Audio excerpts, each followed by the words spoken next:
अस्सलामुअलैकुम my YouTube family tasty dhaba में खुश आमदीद। उम्मीद करती हूँ कि मैं आप सब ठीक ठाक होंगे। अल्लाह पाक हम सबको बरकतों वाले रिज़्क़ से नवाज़े, आमीन सुम्मा आमीन।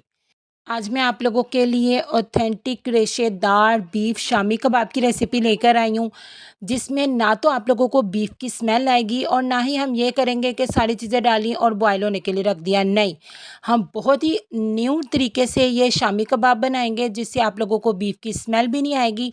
और जो शामी कबाब है ना, उसमें गोश्त का जो रेशा रेशा होगा ना, वो एक एक बाइट में आपको फ़ील होगा। इतने ज़बरदस्त रेशेदार से जो हम लोग हैं ना, ये शामी कबाब बनाकर फ्राई करेंगे। तो आप लोगों ने सिर्फ़ एक काम करना है कि वीडियो को बिना स्किप किए लास्ट तक देखना है। यहाँ पे सबसे पहले बिस्मिल्लाहिर्रहमानिर्रहीम मैंने ले लिया है 1 पाव चने की दाल और आधा किलो यहाँ पे मैंने ले लिया है बीफ का गोश्त, जिसकी मैंने इस तरह छोटी-छोटी ना बोटियाँ कर ली हैं। चने की दाल को सिर्फ़ मैंने 15 से 20 मिनट तक ही भिगोया है, इतना भिगोना बिल्कुल काफ़ी है। और आधा किलो गोश्त भी मैंने लेके उसे अच्छे तरीके से धो लिया।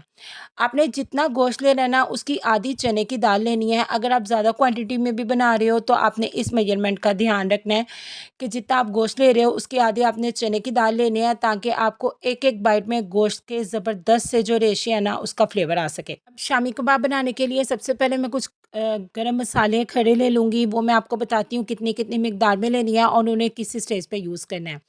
1 टेबलस्पून भर के मैं यहाँ पे ले लूँगी सूखा धनिया साबुत, हाफ़ टेबल स्पून मैं यहाँ पे ले लूँगी साबुत काली मिर्च का, 2 अदद मैं यहाँ पे ले लूँगी ये कड़ी पत्ते जिसे तेज़ पत्ता भी बोलते हैं, 2 अदद मैं यहाँ पे छोटे-छोटे दालचीनी के टुकड़े ले लूँगी, 2 अदद यहाँ पे मैं ले लूँगी बड़ी इलायची और 3 अदद मैं यहाँ पे ले लूँगी छोटी इलायची। अच्छा, अब यहाँ पे ना 2 तरीके हैं। आप चाहें तो इन मसालों को पीस के भी शामिल कर सकते हो, लेकिन उससे क्या होगा कि जो शामी कबाब का जो कलर है वो भी ख़राब हो जाता है और इनका फ्लेवर जो है ना वो अच्छे से निकल के नहीं आता। तो इसके लिए मैं आपको एक बहुत ही आसान तरीका बताती हूँ। आपने क्या करना है, एक मलमल का कपड़ा ले लेना है और इसके अंदर ये सारे जो साबुत गरम मसाले हैं ना वो शामिल कर देने हैं। इससे क्या होगा कि जब हम लोग दाल और चने को बॉयल कर लेंगे तो हम इसी पोटली को निकाल के बाय डिस्कार्ड कर देंगे। इससे जो गरम मसाला है वो ईज़िली बाहर निकल आएगा, रिमूव हो जाएगा ना हमारे शामी कबाब में से। तो आप लोगों ने भी सेम इसी तरीके से करना है, बहुत ही आसान तरीका है। ये हमने पोटली बनाकर तैयार कर लिया है, इसे हम एक साइड पे रख देंगे। अब मैं ले लूँगी एक प्यारा-सा प्रेशर कुकर। आप चाहें तो इसे पतीली में भी बना सकते हैं, लेकिन इससे क्या होगा कि आपकी टाइम की बचत हो जाएगी। तकरीबन 3 से 4 टेबलस्पून इसके अंदर मैं डालूँगी ऑयल के, कोई सा भी कुकिंग ऑयल आपने यूज़ कर लेना है। यहाँ पे मैंने लहसुन की कुछ कलियों को इस तरीके से चॉप करके रखा हुआ है, वो शामिल कर दूँगी। 1 इंच अदरक का टुकड़ा मैंने लेके उसको कद्दूकश किया हुआ है, वो अब हम इसके अंदर शामिल कर देंगे। अब आपने इन दोनों चीज़ों को ऑयल के अंदर फ्राई कर लेना है, तब तक जब तक जो लहसुन का कच्चापन है ना वो ख़त्म नहीं हो जाता और इन दोनों की बहुत ही ज़बरदस्त सी जो खुशबू है ना वो आने नहीं लग जाती। जब आप लोग यकीन माने इस तरीके से एक मरतबा बीफ के शामी कबाब बना लोगे ना, तो आप लोग बाकी सारे तरीके भूल जाओगे। इतने ज़बरदस्त तरीके से और इतने खुशबूदार और जायकेदार इस तरीके से जो शामी कबाब है ना वो बन के तैयार होते हैं। इसकी बहुत ही प्यारी सी जो खुशबू है वो आने लग गई है और बहुत ही हल्का सा जो लाइट सा है ना, इसका कलर भी चेंज हो गया है।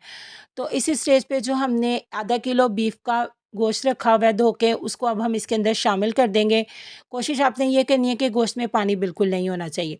अब आपने इस गोश्त को मीडियम फ्लेम के ऊपर 3 से 4 मिनट के लिए इस ऑयल के अंदर फ्राई करना है, ताकि इसकी जो रॉ स्मेल है ना, गंदी वाली स्मेल बीफ की होती है, वो ख़त्म हो जाए।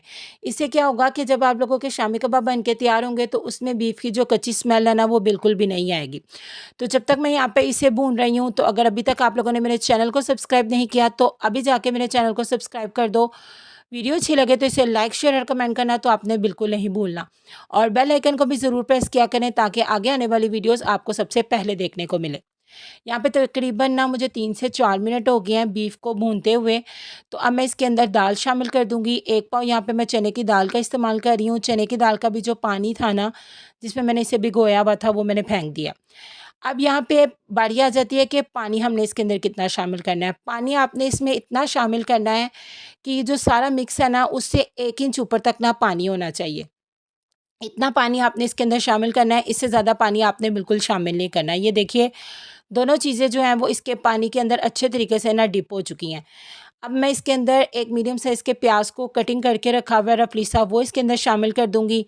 5 से 6 अदद ये गोल वाली लाल मिर्चें शामिल कर दूँगी। आपके पास लंबी वाली हैं तो आप वो भी शामिल कर सकते हो। 1 टीस्पून यहाँ पे मैं शामिल करूँगी नमक का और हाफ़ टी स्पून मैं यहाँ पे शामिल करूँगी हल्दी का। इससे क्या होगा कि शामी कबाब का जो कलर है वो बहुत ही ज़बरदस्त आएगा।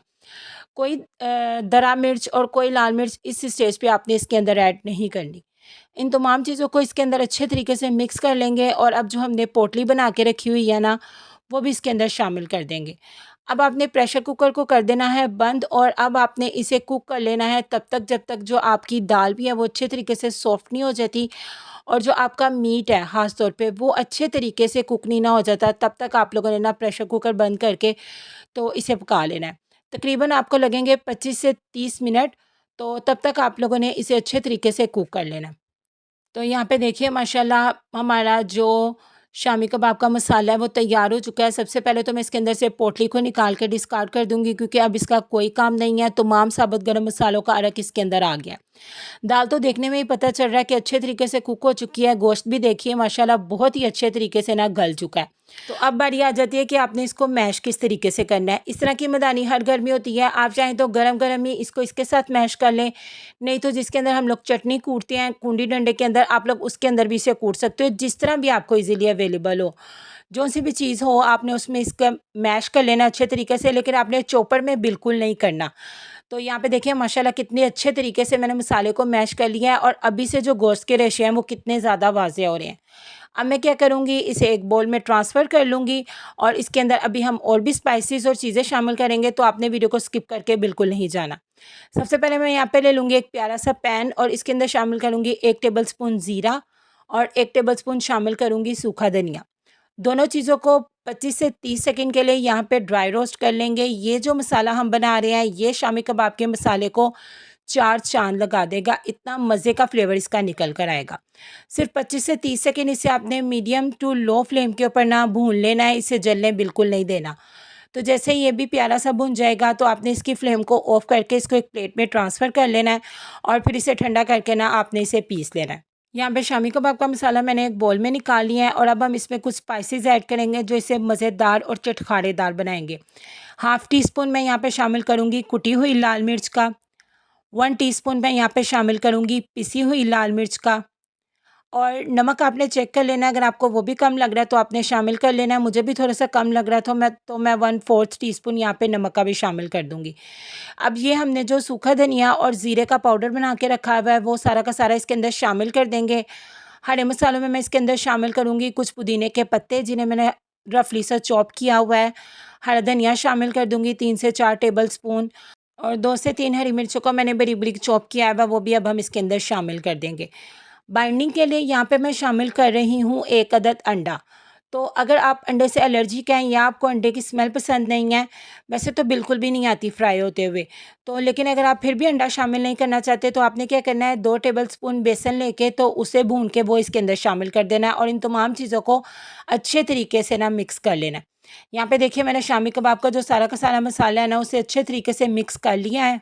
तो अब मैं इसके कबाब बना लूँगी। कबाब का साइज़ आप अपनी मर्ज़ी के अकॉर्डिंग रख सकते हो, यानी आप जिस तरह के भी साइज़ के चाहते हो ना आप उस तरह के कबाब बना सकते हो। आप चाहें तो इसके लिए वो जो एक मशीन आती है गोल सी उससे भी बना सकते हो, लेकिन हाथों से जो शामी कबाब बहुत ही प्यारे से बनते हैं ना, उसकी तो कोई मिसाल ही नहीं है।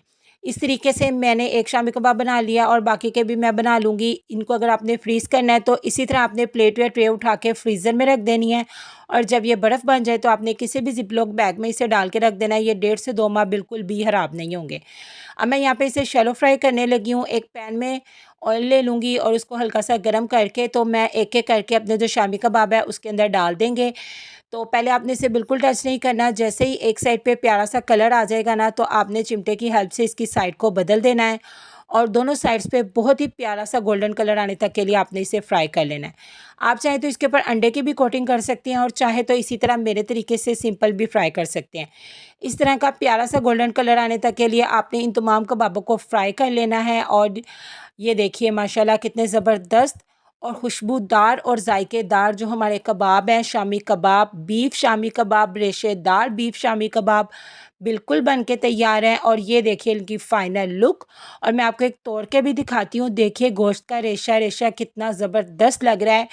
एक-एक बाइट में आपको गोश्त का ऐसा कमाल का जायका आएगा ना कि आपको बाज़ार के जो शामी कबाब है ना वो भूल जाएँगे। तो आप लोगों ने इस रेसिपी को ज़रूर ट्राई करना है और फिर मुझे कमेंट सेक्शन में आकर बताना भी है कि आपको मेरी रेसिपीज़ कैसी लग रही हैं। दुआ में याद रखिएगा, अपना बहुत ज़्यादा ख्याल रखिएगा। अल्लाह हाफ़िज़।